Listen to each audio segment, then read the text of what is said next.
être une anguille, c'est être une grande voyageuse. Comme nous, les carpes de Loire. Nous sommes des écrevisses et nous sommes nés ici. Je ne suis qu'une petite éponge lacustre. Ah, c'est moi le cormoran! On est des Silurus glanus, nous. Oh là là, ça mord là.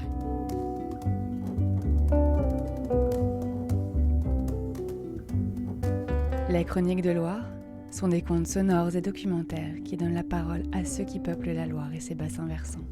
Un podcast produit par le Polo, Pôle Art et Urbanisme. Chronique 2, le voyage d'Anguilla, le barrage et le Silure.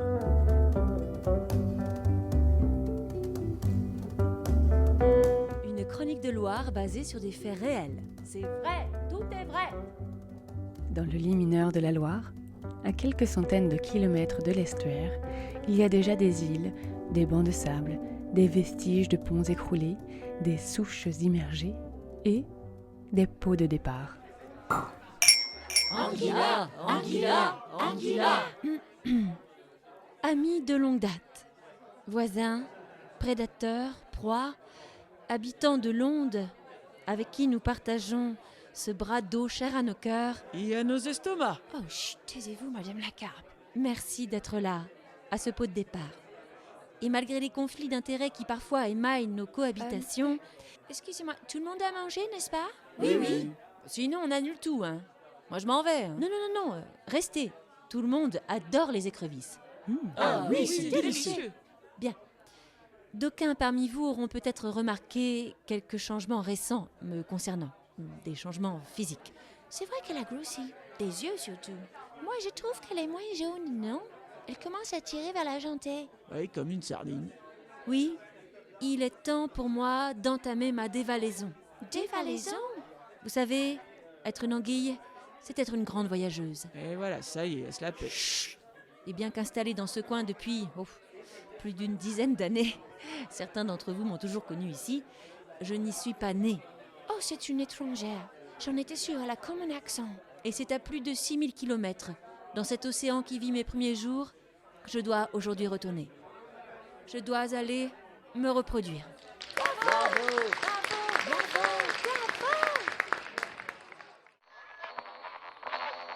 Au bout de 3 ans, pour un certain nombre d'individus, voire jusqu'à une dizaine d'années pour d'autres, c'est la phase en fait de croissance en eau douce. Et notre animal est toujours un juvénile, hein. Il n'a pas encore de gonades, mâles ou femelles, qui sont développées. Au bout de ces 3, 4, 5, 6 jusqu'à 12, eh bien, la maturation sexuelle va intervenir et nos anguilles vont subir encore une transformation qui va leur permettre en fait de retourner vers la mer. Cette transformation, ça va se traduire par une peau qui va s'épaissir, qui va se transformer en couleur, qui va passer de blanc-jaune sur le ventre à gris clair et de jaune-vert sur le dos à gris foncé. Une autre modification, c'est une augmentation du volume des yeux. Et on en a encore une autre, ce sont les nageoires pectorales, donc la première paire de nageoires, qui vont s'agrandir. Tout ça, en fait, c'est pour préparer l'animal à son grand trajet transatlantique.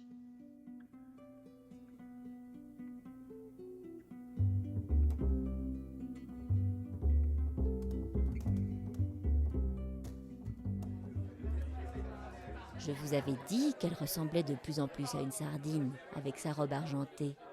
Elle a un accent, c'est sûr. Oh, c'est pas une autochtone. J'entends qu'on parle derrière ma queue, Madame la Carpe. Nous sommes des écrevisses et nous sommes nés ici. Nous sommes des autochtones. Ah non, pas du tout. Vous êtes des écrevisses américaines. Vous êtes une espèce invasive. Oh, Moi, qui suis une écrevisse à pattes blanches, regardez. Moi, je suis du coin. Comme nous, les carpes de Loire. Ah non, vous les carpes. Vous êtes originaire d'Eurasie, mais vous êtes arrivés avec les Romains, donc... ah bon? Mais c'est vrai, mais c'est horrible. Je suis une vraie Ligérienne, moi. T'es américaine. Écoute-toi. Mais non, je suis Ligérienne, moi. Bon, ligérienne, américaine, avec un accent anglais, si tu veux. C'est moi le cormoran. Calmez-vous, je viens de manger. Bonsoir. Voilà ce que c'est de vouloir réintroduire à tout prix des espèces autochtones, n'importe comment, comme ça. Espèce invasive, intrusive, autochtone, étrangère. Combien d'autochtones ici? Levez la main. Combien de réintroduits? Artificiellement? Oh, il y va fort. Par nos activités, on va introduire des espèces exotiques. Et c'est un enjeu qui est effectivement très très important parce que ça peut avoir des enjeux, ça a des enjeux, des conséquences sur la biodiversité, ça peut avoir des conséquences sur, de manière directe ou indirecte sur nos activités humaines, par exemple de production agricole, de santé, etc. Donc c'est vrai que l'enjeu des espèces invasives, c'en est un, quoi, hein, et qui peut être très, très, très important, quoi.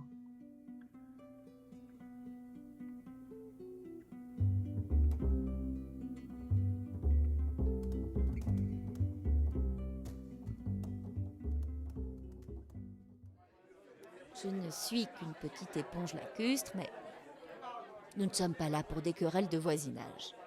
Même si nous voyons à quel point il est difficile de cohabiter, nous sommes ici ce soir pour saluer Anguilla et lui souhaiter bonne chance pour son grand voyage. Elle a raison. Foin de querelles de territoire, pensons plutôt terroir. Voilà, un terroir, ça se partage et... Et ça se déguste. Bon, allez, moi je ne peux pas rester beaucoup plus de 2 minutes sous l'eau. Au revoir, belle Anguilla, bon voyage. Je file me sécher les ailes. Regardez, il a laissé un bouquet de fleurs jaunes. Ah, oui, ça c'est de la jussie. Une espèce invasive qui assèche les petits cours d'eau. Quel gentleman, ce cormoran. Blop. Merci à tous, je dois y aller.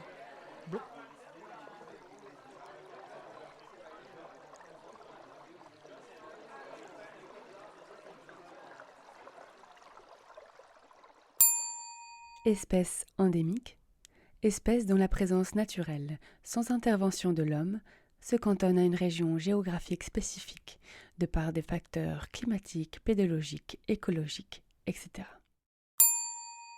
Autochtone ou indigène. Une espèce est définie comme indigène ou autochtone à une région donnée si sa présence dans cette région est le résultat de processus naturels ou culturels, on ne sait plus, sans intervention humaine. Espèce invasive. Une espèce invasive, aussi appelée espèce exotique envahissante, a plusieurs caractéristiques. Elle est exotique, elle est introduite dans une autre région du monde, elle devient envahissante, elle prend la place d'espèces locales, ou en tout cas beaucoup plus de place. Elle est plus compétitive que les espèces locales, où elle ne possède pas de prédateurs naturels dans cette nouvelle région. Elle met fortement en péril la biodiversité locale et les habitants naturels. Mais il ne faut pas confondre espèce invasive et espèce envahissante. Une espèce envahissante est une dénomination à réserver aux espèces locales, donc autochtones ou indigènes. Les envahissantes ont un fort pouvoir de colonisation. Vite, elles croissent, elles se multiplient très rapidement. On les connaît bien, les malines. C'est par exemple les orties, les ronces, les liserons.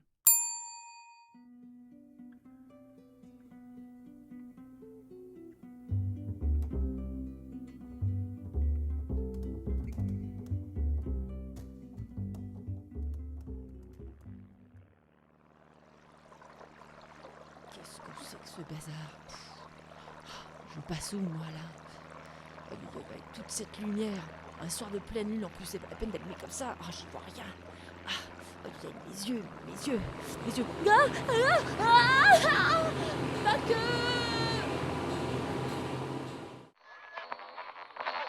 Les anguilles, elles peuvent venir de très loin, elles peuvent faire plusieurs centaines de kilomètres à l'intérieur des bassins versants. Si sur la route, on a réussi à franchir un barrage à l'aller, mais qu'au retour, il n'y a pas de quoi descendre et que la seule solution pour descendre, c'est de passer dans les turbines, ça peut faire du pâté d'anguille. C'est ce qui se passe à certains endroits, hein. D'où tous les outils d'amélioration de la continuité écologique qui ont été développés dans le cadre entre autres, d'usage, hein, en application de la directive cadre sur l'eau, et qui sont très fortement, on va dire, mis en avant dans les plans de gestion des poissons migrateurs.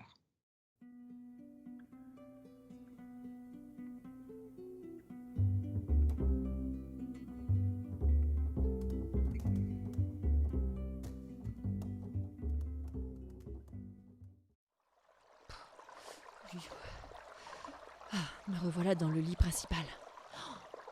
Là, juste en amont de la centrale, le courant m'apporte leurs paroles. Une famille de silures.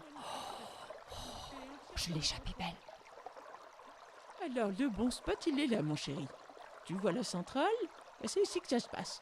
À la sortie de la passe à poissons. Ah ben oui, au lieu de faire fouiller dans la vase, c'est plus pratique. Voilà. On est des Silurus glanus, nous. On glane. On est opportuniste. Opportuniste?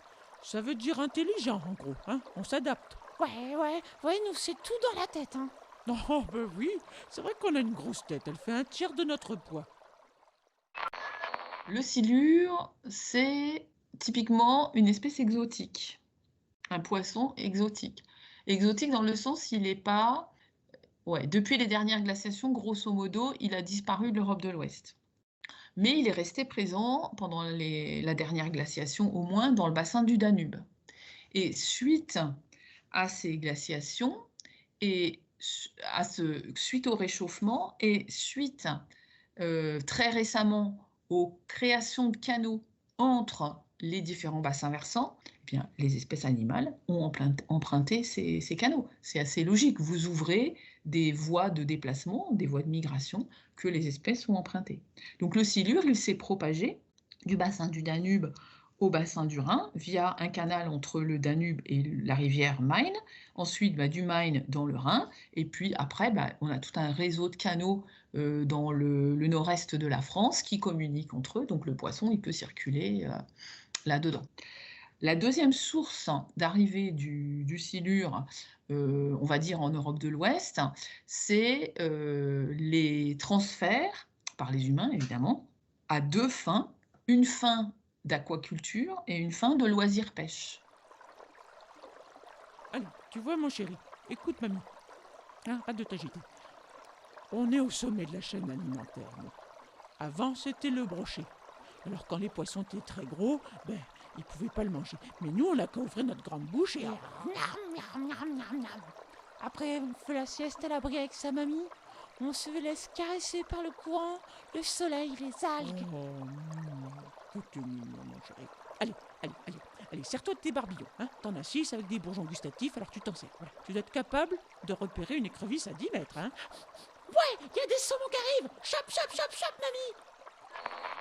mamie. Les silures vont utiliser le goût odorat grâce à leurs longs barbillons. Hein, ils en ont 2 très très longs, et puis une autre paire un peu plus courte, mais beaucoup avec ça. Ils perçoivent, alors comme les autres poissons, hein, aussi les vibrations, mais les barbillons, ça sert aussi à percevoir les vibrations, et ils développent des comportements sociaux, hein, ils vivent en banc. Dans les habitats refuges, au moins en été, ils sont soit par binôme, soit par effectif un petit peu plus important, et ils ont vraiment des contacts physiques entre eux. Hein. Ils se touchent, ils se côtoient, ils se frôlent, ils ont vraiment des contacts physiques entre eux. Oh là là, ça mord là. Il y a un silure qui a mordu là.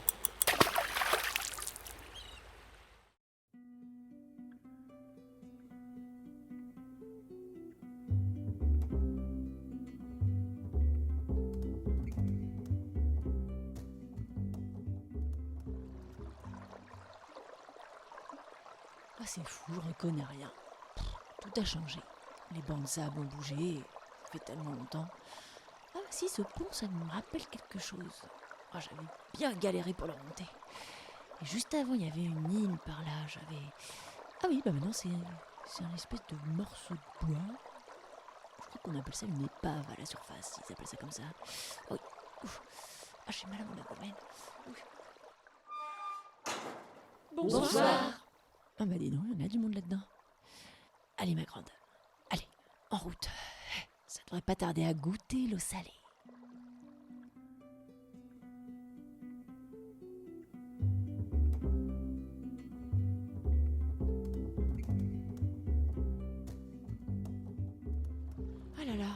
cet estuaire.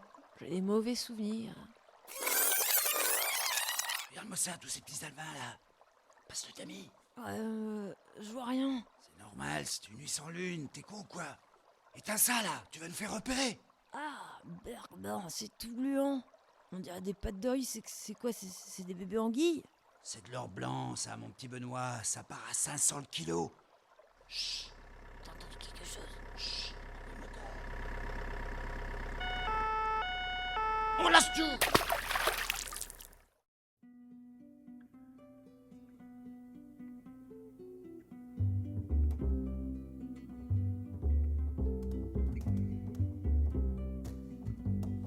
Ainsi Anguilla se lança, à l'assaut de l'océan, direction les lointaines Sargasses. Quittant les côtes, elle commença de s'enfoncer d'un premier palier dans les profondeurs marines, réglant sa vessie natatoire, gorgée d'air comme un petit ballon pour résister à la pression. Bon voyage, belle Anguilla. Oh, mais c'est pas vrai, me dis pas que c'est pas vrai. Oh, toi! Ah, tu l'as dit. Ah, on était des civelles à l'époque. Ah, ça fait quoi? Ça fait 13 ans, 18 ans. Mais t'arrives d'où, toi? Ah bah figure-toi qu'avec le courant du Gulf Stream qui dévie, avec leur changement climatique, j'ai rien pu faire. Je me suis retrouvée sur les côtes écossaises. Ah bah c'était la première fois qu'ils voyaient des civelles là-bas. Sidérés ils étaient. Moi j'ai eu un peu froid quand même au début. Blop. Allez, on plonge. Le réchauffement climatique modifie et a déjà commencé à modifier les courants marins, et notamment notre Gulf Stream. Il y a une branche du Gulf Stream qui s'en va, arrive, on va dire, vers l'Irlande et puis qui remonte vers le nord en contournant l'Écosse. Et cette branche-là, à un moment, visiblement, elle a été renforcée et les Irlandais et les Écossais ont vu arriver des tas de civelles. Et en parallèle, nous, on a vu une forte réduction d'arrivée de civelles sur les côtes atlantiques.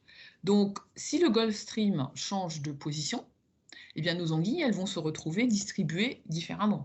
Mais peut-être aussi dans des habitats où il n'y a peut-être pas toutes les capacités ou les ressources alimentaires pour pouvoir les accueillir, en plus de ce qu'il y a déjà naturellement, quoi.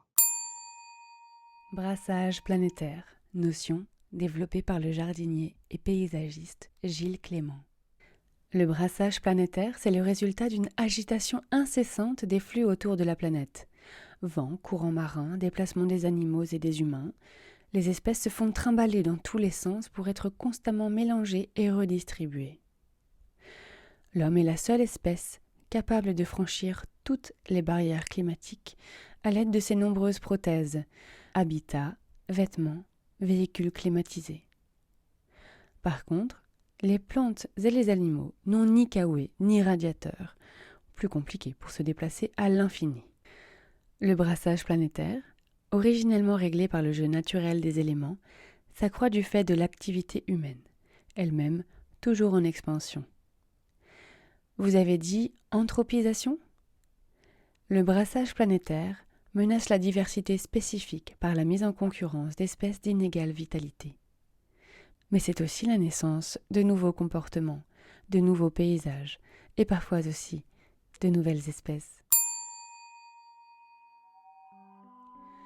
Le silure, que tout le monde a tendance à trouver moche, est-il plus attirant sous forme de rillettes bien cuisinées ? Seriez-vous prêts à parier sur un voyage sans encombre de notre héroïne de Loire et des Sargasses ? Pensez-vous que si les écrevisses européennes et américaines, les silures et les brochets se serraient les coudes autour d'un syndicat des poissons et des crustacés de Loire, par exemple, cela aiderait les anguilles à vivre et se reproduire sereinement ? Du délire ?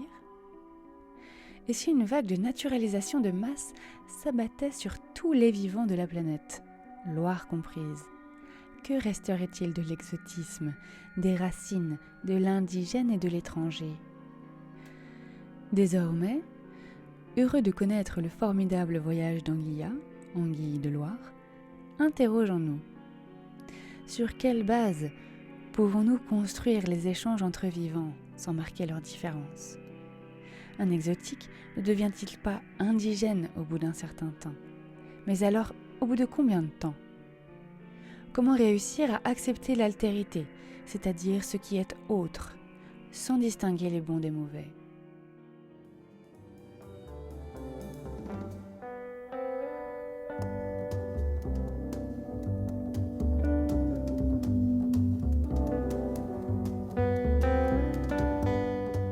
Les chroniques de Loire permettent de diffuser, sous le format de contes sonores, un pan des recherches pour un Parlement de Loire, initié par le Polo, Pôle Art et Urbanisme. Ces chroniques invitent les auditeurs et auditrices à s'interroger sur la complexité du fleuve, à mieux comprendre sa biodiversité, ses rôles, ses statuts, ses luttes. Elles ont été financées par l'Agence de l'eau, en charge du schéma directeur d'aménagement et de gestion des eaux, et par la région Centre-Val de Loire. Cette chronique a été écrite et réalisée par Diane Bonneau, Julia Valvé et Tiffaine Thiriot, de Tout Terrain. Elle n'aurait été possible sans les précieux échanges avec Virginie Serna, Bruno Marmiroli, Catherine Boineau et Clément Sirgue. La coordination d'Apolline Fluc, Clémence Mathieu et Annabelle Royer. Thomas G a fourni les bruits de rivière et Guillaume Bernard a participé à la composition. Nous remercions l'ensemble de ces intervenants.